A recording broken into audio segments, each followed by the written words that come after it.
Welcome to the Game Changer Unlocked, where we spotlight elite performance and the people behind it. I'm your host, Brian Fetzer. Today's guest is someone who works directly impacted some of the biggest names in sports. Roberta Anding is a nationally recognized sports dietitian with over 35 years of experience. She's a co-founder of Performance 365, a top-tier sports nutrition consulting firm, and has worked with the Houston Texans, the Houston Astros, and Rice University, just to name a few. She's a certified diabetics educator and a board-certified specialist in sports dietetics, and a true leader in the nutrition space. Roberta, it's an honor to have you here on the show. Welcome. I'm so excited. Happy to be here. One of the things that, you're getting a chance to work with NFL players and Major League Baseball players. What's really the biggest difference in what they consume? Oh, great question. So if we look at football, one of the things that I think most people don't realize is they are chronically injured. It is a violent sport. You're slamming up against people. So in terms of what they consume, it always has to be in that recovery mode. How do I recover? So it's just like anybody who's injured. So if you tear your ACL, there's going to be a different fueling pattern for you than if you didn't. So I think with football, it's that injury response. With baseball, it is a grind. It is a lot of games. It is a lot of games and a lot of travel and a lot of time away from home. So in reality, with 160 games, you have to plan and monitor your food intake a little bit different than an NFL player. With Major League Baseball, sometimes they give you the behind-the-scenes shots of, what the dugout or the team room or the locker room looks like with all the different spreads. Have you found that teams are very different from what they consume? I think so, and I think the beauty of baseball, and one of the reasons I loved working in baseball, is the cultural differences. So if 40% of your players are Latino, you're not going to be serving chicken breast and white rice. There has to be that cultural piece to it. When I worked at the Astros, I had 4 people who were vegan. So catering those meals, I had to take care of the Latin players, my vegans, and then the guys who just wanted food. So when we think about the dynamics of that, the cultural differences were absolutely fun and amazing. I guess I never even thought to that point, because specifically baseball has a very diverse group of individuals from a lot of different places. Sure. That makes a lot of sense. Now with the NFL or with professional football, that's definitely a lot of bigger guys. Yes, it's probably the only time in my life I really felt small. If you have a J.J. Watt who's 6'6" and 310 pounds, and I'm barely touching 5'4", right. I felt small every time I walked into that building. But the amount of calories, probably the average player is consuming about 5,000 calories a day. And when you're that large and then you're in that recovery mode, because injury increases your calorie needs. So now you've got to accommodate for that. I think the average person would think, well, everybody's got a scripted plate and this is the way it is.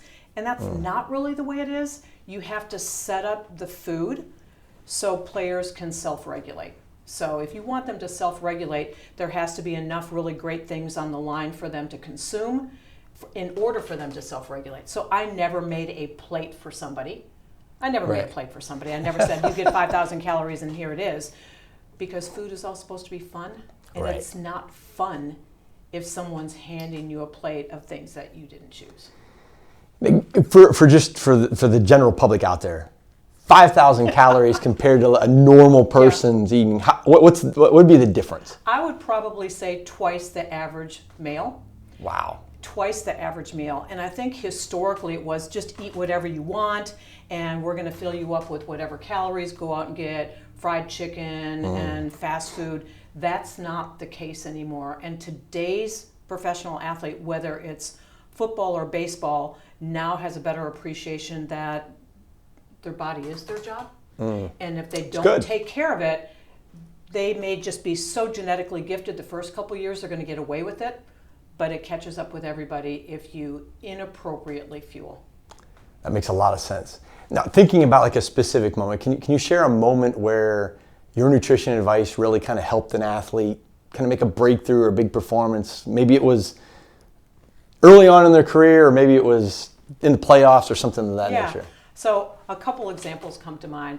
And I'll mention names if I have permission to mention names. If not, I'm just going to kind of give you generic. Okay. I had a guy who, by time he came to the Texans, he was 28 years old and had never had a fruit or a vegetable verified by his mom.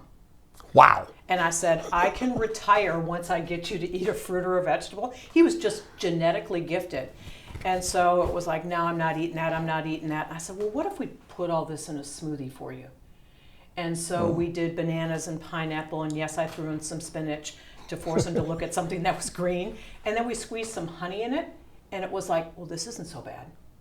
This isn't so bad. So getting that mindset of, I need you to recover better. Yeah.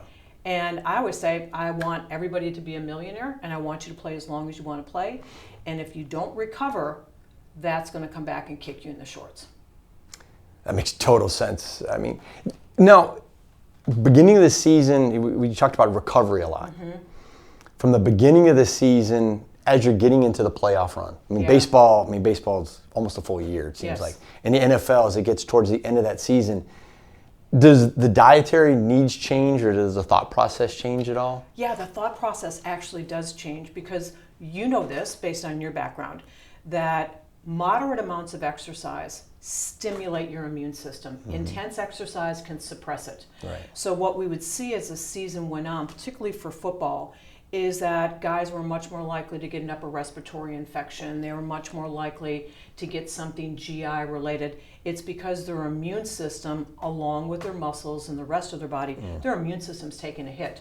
So the mindset would shift is, we really need to think more diligently about infection control.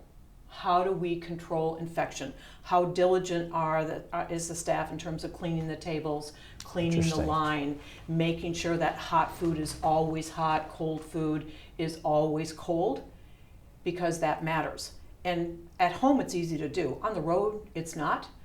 So when I would travel with the Texans, I was considered the food police, because I traveled with a thermometer, and if the hot food wasn't hot, it's like, send it back. Right. And then I would go back into the kitchen and say, I need to make sure you're giving me new fresh food, and you're not just putting this in a pan. Wow. So the visiting hotels were never happy to see me, but as the season went on, you can't afford to lose your starting center, your starting tight end, or your wide receiver, or your QB from a foodborne illness. And so as the season goes on, infection control now goes up a little bit. Same thing for baseball. It's just a grind. And for the Astros, it was AL West, so the travel was a lot by the time you go to the West Coast. Well, that was going to kind of goes into my next question with all the crazy travel, specifically in baseball. Yeah. But I probably could apply to professional basketball and even college sports now. Sure.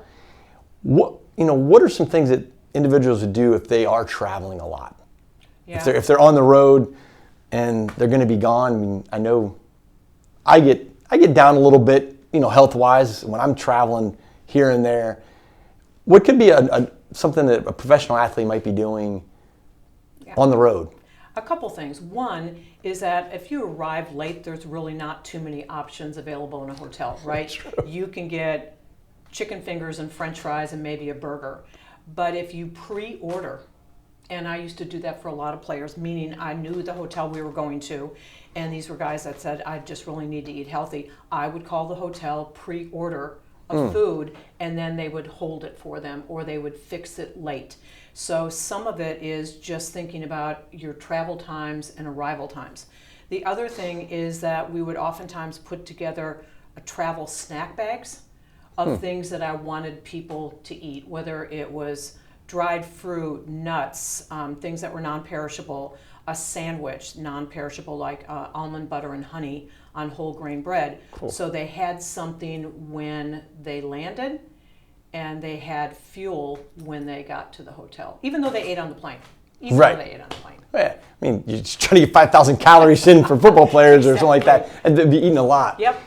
Roberta, before we wrap up this segment, can you let people know how they could connect with you online, with your company, specifically the Performance 365? Yep, my business partner and I, Leslie Bonsi, who most recently worked for the Kansas City Chiefs, We have a company called Performance 365. We have a website that you can find us at, and you can just reach out to us through Performance 365.